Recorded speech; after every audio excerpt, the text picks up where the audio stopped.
Rod, chapter number 13, verse number 7. وَلِكُلِّ قَوْمٍ هَادٍ. And to every nation have we sent a messenger, a guide. Allah says in the Quran in Surah Fatih, chapter 35, verse number 24, وَإِمْ أُمَّةٍ إِلَّا خَلَا فِيهَا النَّذِيرُ. There is not a nation or a tribe to whom we have not sent a warner or a guide. What we say, that Almighty God sent messengers like Adam, Moses, Jesus, Muhammad, peace be upon them all of them were messengers of Almighty God. The Hindus believe in the avatar, Almighty God, He takes forms. We say messengers, they say Almighty God takes forms. That's the difference. The difference is they say Almighty God comes down Himself in taking form, which we disagree, which Christianity disagrees, Islam disagrees. What we agree is somewhat similar, though it's a difference of chalk and cheese, but what we say, Almighty God sends messengers. These are chosen people of Almighty God to guide the people to the truth. And the last and final messenger that came on the face of the earth was Prophet Muhammad, peace be upon him. And Allah sent several revelations. Several revelations, by name 4 are mentioned. If you have something like the Old Testament, something like the New Testament, we Muslims say this is the last testament. This is the last testament of Almighty God.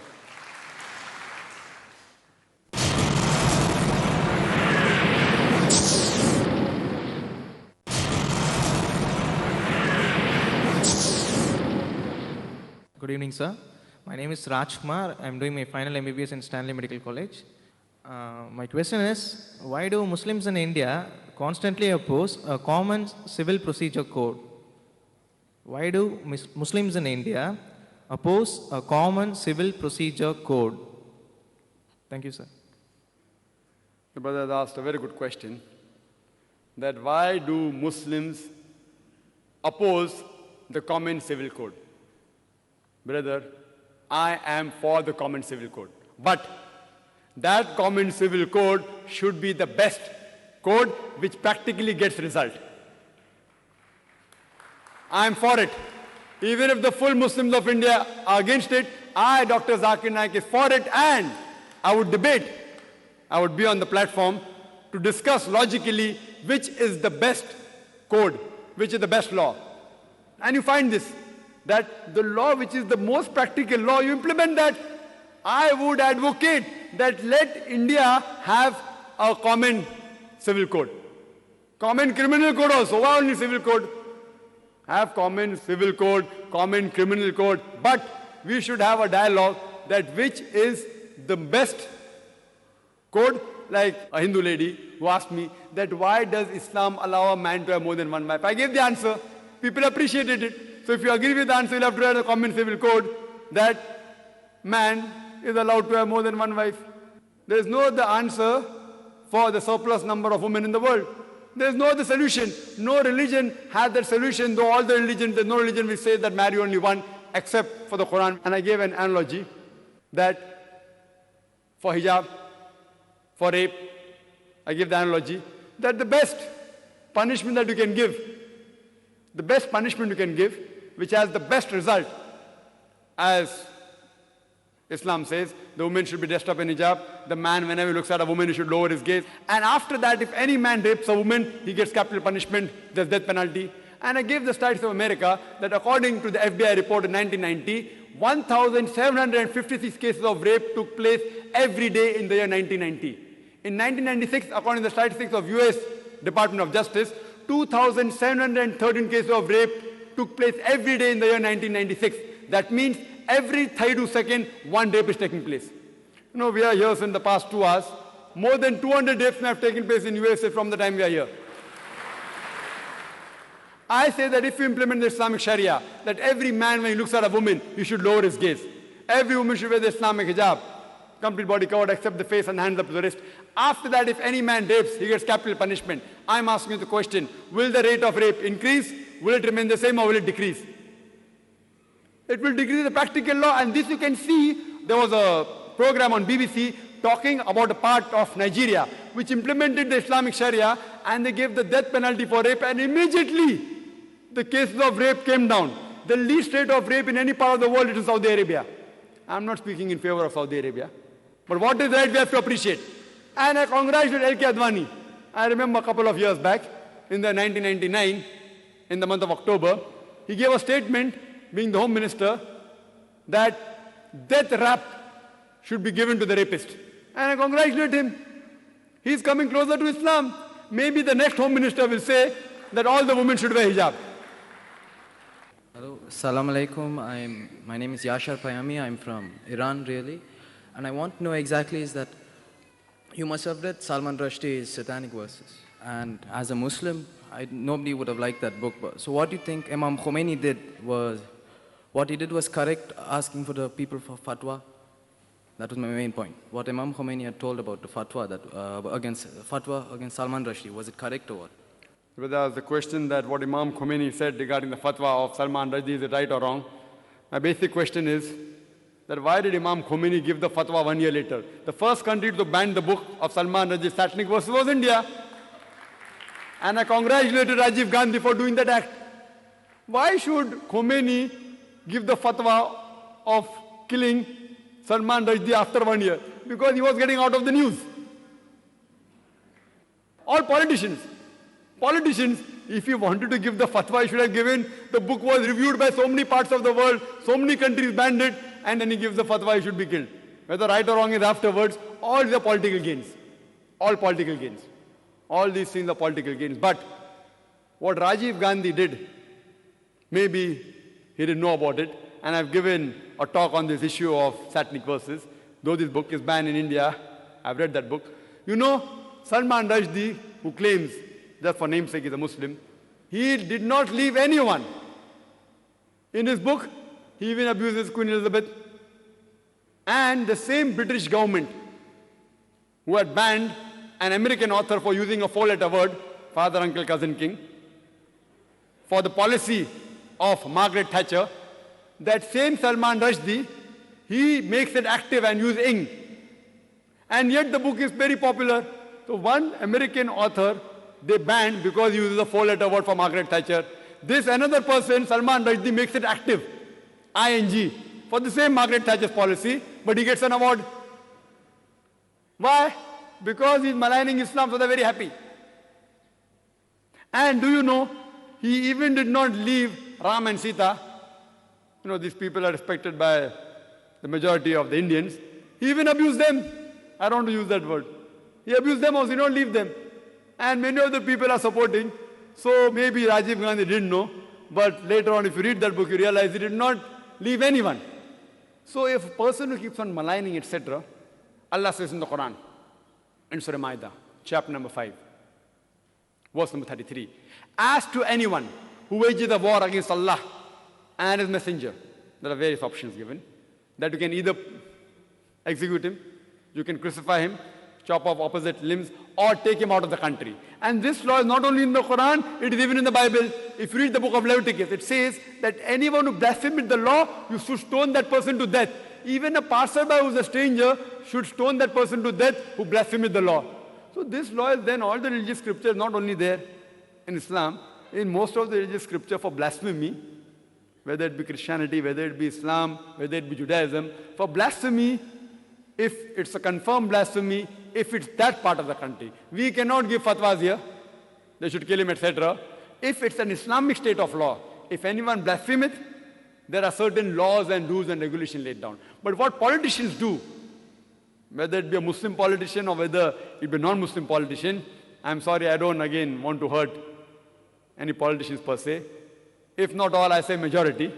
You find somewhere or the other they compromise for their own vote bank. And that's the reason that it is said that religion and politics, that you pose apart, they use religion as a plank to see to it that they get fame, etc. And that's what people do, which we people should be aware that the fatwa given by Khomeini, it was just a political gimmick according to me. But banning the book, what Rajiv Gandhi did, was perfect. He banned it, he was the first. And now they're thinking of removing the ban. I don't know whether the ban has come out or not. There's another statement that they're trying to remove the ban. But if anyone blasphemes the Lord in Islam, in Christianity, that person according to Christianity should be stoned to death. In Islam, there are 4 options. You can even exile him. Christianity, no option. Christianity, only stoning to death. In Islam, there are 4 options you can choose. In Christianity, you have to stone that person to death. Hope that answers the question. Good evening, sir. I'm T.A. Anuragini. I'm a final year law student. I believe that terrorism could be stopped by, at least could be reduced when people are taught about tolerance, does Islam preach about tolerance? And if it does, do people who are in charge of imparting Islam, I mean, I believe there are a lot of, I don't know the exact terminology, there are gurus like in Hinduism who teach Islam to the other Muslims. So in that case, do they impart, preach tolerism? The sister asked a good question, and she rightly says that terrorism can be curbed by teaching tolerance. And does Islam teach tolerism? Do the religious leaders of Islam, do they teach tolerism? Sister, I said in my talk, which I said a bit fast, I didn't pay emphasis on it. One of the criteria for any human being to go to Jannah, to go to heaven, to go to paradise is tolerance. Allah says in the Quran in Surah Al-Asr, chapter number 103, verse number 1 to 3, Wal Asr, Innal insana lafi khusr, illa allazina amanu wa amilu salihati, wa tawasaw bil haqqi wa tawasaw bis sabr. By the token of time, man is verily in a state of loss, except those who have faith, those who have righteous deed, those who exhort people to truth, that is to dawah, and those who exhort people to patience and perseverance. Tolerance is one of the criteria to go to Jannah. If you are not tolerant, according to Surah Al-Asr, you shall not go to Jannah. Not only should you be tolerant, you should even exhort people towards tolerance. But tolerance, by definition, it has got various meanings. And if you ask experts, that tolerance also has a limit. What do you mean by tolerance? Fine, someone does something wrong to you, you do not retaliate, it's good. Till how long? So tolerance also has a limit. And in Islam, zalim is a person who does zulm. Means you could say that a person who causes harm. There are two types of zulm. One is a person who does harm to the others, and another person who does harm to himself. The two types of zalim, and both are referred as zalim. One who does zulm on others, another type who does zulm on himself. Our beloved Prophet Muhammad sallallahu alaihi wasallam said, it's mentioned in hadith of Sahih Muslim, if you see anything which is wrong going on, if you can, you should stop it with your hand. If you cannot stop it with your hand, stop it with your mouth, with your tongue. If you cannot stop it with the tongue, at least curse in your heart that the act is wrong. And if you do that, you are the lowest level of believer, the lowest level. So what we have to do, that we have to be tolerant, teach tolerance, as Allah says in the Quran in Surah Baqarah chapter 2 verse 153, Inna Allah ma sabreen, that verily Allah is with those who do sabr. But while doing sabr, we should see to it that does not go beyond limit. Sabr also has a limitation, tolerance has a limitation. So before it goes over limit, if you see that a woman is being raped, you can't tell the woman, tolerate it, no problem. If God has given me strength, if I see a man raping a woman, I should stop it with my hand. If I cannot do it with my hand, it is tell her, bhai sahab, please don't rape. In Bombay, an article, a young girl, 13 years girl, she was raped by a man, and there were 5 passengers. Only one person objected and he was kept quiet. 5 people could over that man was drunkard, was drunk, and they did not do anything. What's happened to the humanity? What has happened to humanity? 5 young people cannot take care of one drunkard, raping a girl in a train. Will you call this tolerance? I would call it cowardice. Therefore I say that if these 5 people were terrorists in the sense, terrorizing the antisocial element, that person would have the guts to do it. So what, sister, we have to encourage and see to it that tolerance level of every human being is increased. At the same time, they should not become cowards. They should see to it that the antisocial element in the society, they are reduced, and we should collectively gather together and see to it that these people who are antisocial people, they are brought to task. Hope that answers the question.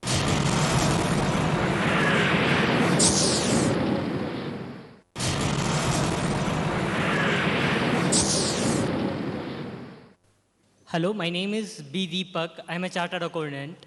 I would like to ask a question to you, sir, regarding the erstwhile Taliban regime issued a fatwa for the destruction of Bamiyan Buddhas, terming it as un-Islamic. I would like to know whether it is really un-Islamic And if it is one of the footsteps which the Satan has laid, and the Muslims should be aware of.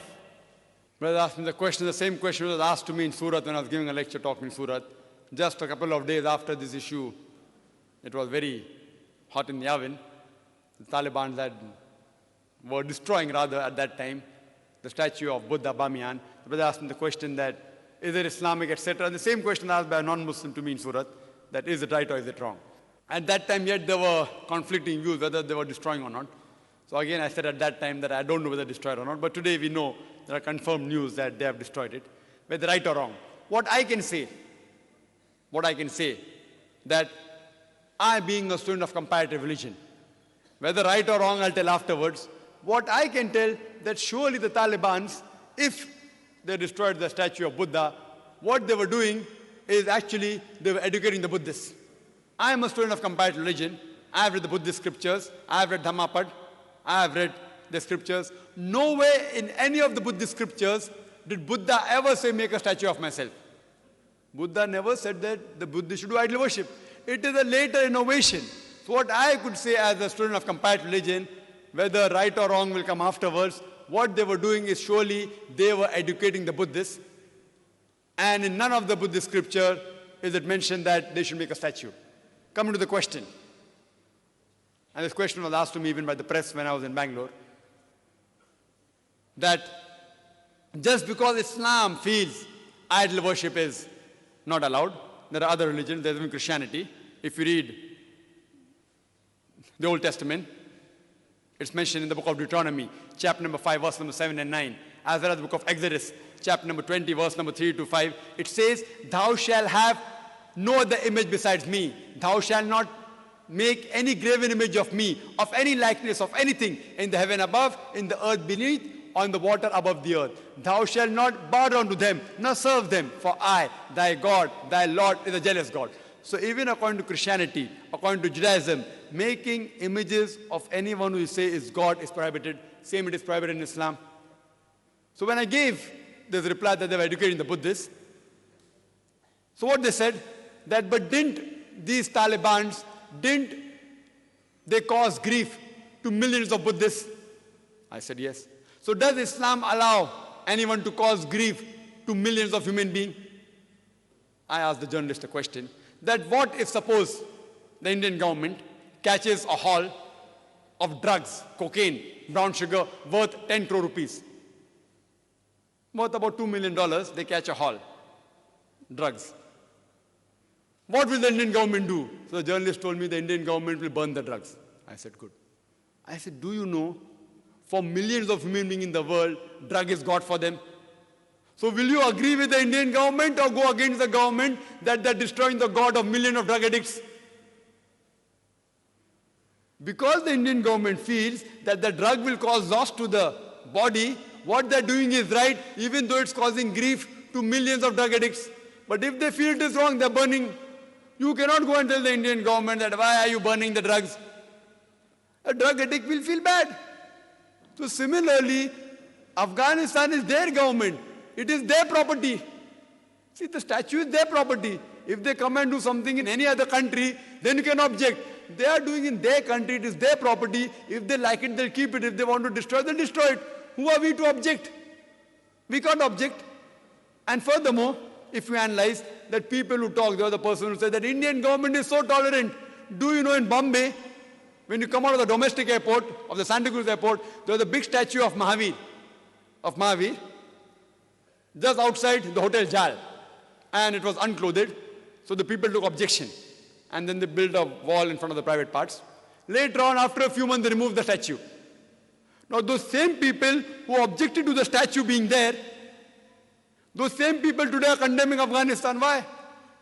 The same people who objected to the statue being on the road. See, and do you know there are more Jains in India than Buddhists in Afghanistan? So when the government of Bombay could remove the statue which is believed to be God or believed to be the Tirthankas of the Jains, and there are more Jains living in India than Buddhists live in Afghanistan, at that time no one objected. And now when the Afghanistan government is doing, you're objecting. Why these double policies? You know why? Because of vote bank. Won't the Jain feel bad?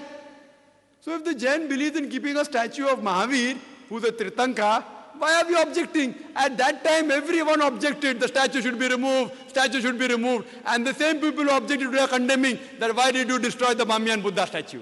Double policies. Therefore, we as logical people should have a single policy. We should not be two-faced jammed in where we keep on changing the rules. So what I feel that it is their property. Suppose a non-Muslim, he buys a house. In the house, there is a carving of Kaaba. Suppose if there is there. If that non-Muslim does not like Kaaba and he defaces the Kaaba, how can I object?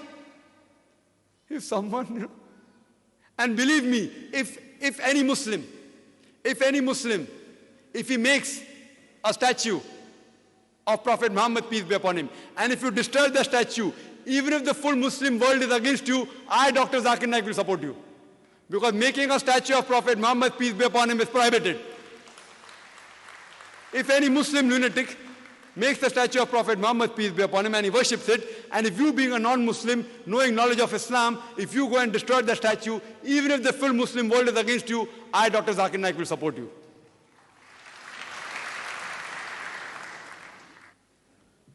Mr. Zakir Naik, what does Islam say about the defaming of the other religion or other religious gods? Why I am asking this question is that when one of the Indian artists, who is a Muslim, he has drawn a Hindu god Saraswati in a nude condition, which was appreciated by everybody as a freedom of expression. And each and every Indian supported when Salman Rushdie has written one book about the Islam. And when it was banned by Rajiv Gandhi, almost each and every Indian has supported that move. But when Hussein has drawn the Hindu god in a nude condition, Indian political parties, especially the parties like a communist, have told that it is a freedom of expression, he can draw anything. But what is the Islam's view on that, about the defaming the gods of the other religion?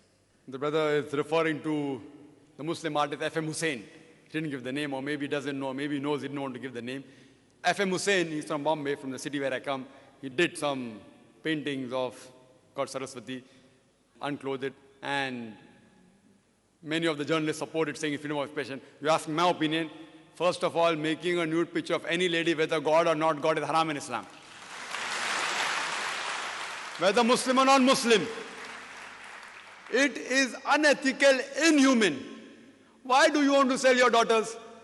Why are they going back? See what's happening in the Western cultures. They are selling our sisters, selling our mothers, and one of the famous ads which I heard about BMW. You know BMW car? You know about the BMW car?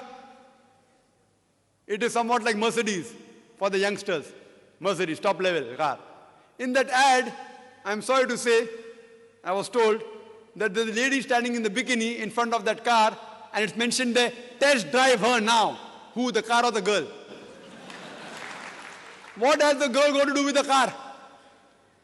So this is all in name of freedom of expression that degrading the woman. What F.M. Hussain did is totally wrong. Regarding a basic question, can you criticize the other gods of other religion? Allah says in the Quran, in Surah Anam, chapter number 6, verse number 108, revile not those, abuse not those who they worship God besides Allah, lest in their ignorance they will abuse Allah subhanahu wa ta'ala. Quran says, abuse not those gods who the people worship besides Allah, lest in their ignorance they will abuse Allah subhanahu wa ta'ala. So in Islam, it is prohibited to abuse anyone else's God, even though you may not agree is God. It's prohibited. That's what the Quran says in Surah Anam, chapter number 6, verse 108. And what F.M. Hussain did, drawing the nude painting, is totally prohibited in Islam. Hope that's the question.